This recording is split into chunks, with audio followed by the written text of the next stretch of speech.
UFO-ların həqiqətən də var olduğuna inanırsınız dostlar. Şəhərdə bu barədə sorğu keçirdiblər, maraqlı müsahibələr var. Gəlin bir dənə buna baxaq, ondan sonra da imkan olsa fikirlərinizi bildirin.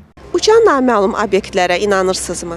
Ola bilər, çünki biz o qədər dünya elə qədər böyükdür ki, biz bilmirik ki, dünyanın o tərəflərində nələr olur. Onlara inanmıram, çünki mən onlara həqiqətin olduğunu bilirəm. Onlar hamısı Sovetin vaxtında ya soyuq müharibə vaxtında gizli silahlar idi. Köydə uçurdu, cəmaət də bilmirdi nədir o.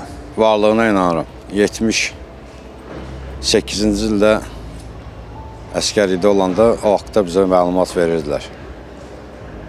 Sovet dövründə ki, belə bir şeylər var. Hələm qol çəkdirdilər ki, 5 il danışa bilmərsin.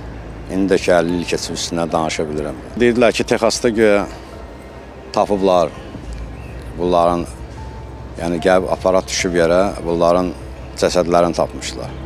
Mənim dostlarım görüblər bir neçə dəfə elə baş üstündə uçurdu, ya da ki uzaqdan baxırdılar, məsələn Yasamaldan Günəşli tərəf.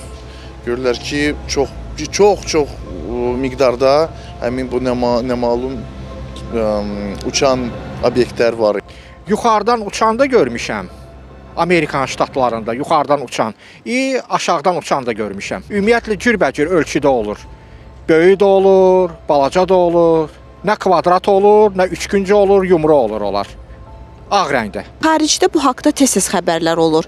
Azərbaycanda bu haqda niyə xəbər vermirlər sizcə? İnanmırlar ola bilər. Bilirsiniz necədir? Bu həyatda indi insan yaşadıqca bunları görür də. Bu piramidaların tikilməsi, bunlar göstərir ki, hansısa bir sivilizasiya olub və o bizi izləyir.